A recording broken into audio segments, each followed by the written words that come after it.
Police సిబ్బంది వారు ఈ కార్యక్రమం దగ్గరకు వచ్చేసి కార్యక్రమంలో పాల్గొని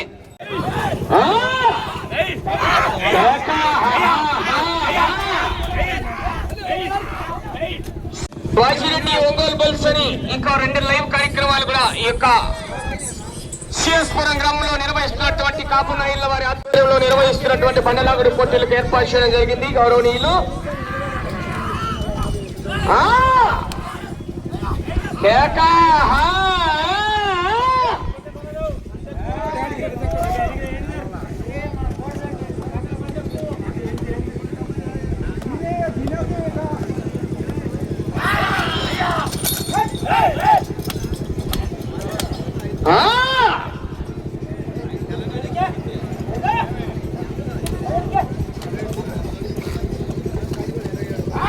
సంగీశక్తి బ్రదర్స్ వారి ఆధ్వర్యంలో ఆ యొక్క అన్నదాన కార్యక్రమం భారీ ఎత్తున ఏర్పాటు చేయడం జరిగింది. ప్రతి ఒక్కరు కూడా వెళ్ళి పేరున భక్తాదులు విజ్ఞప్తి చేస్తున్నాం, భోజనం చేయాలండి.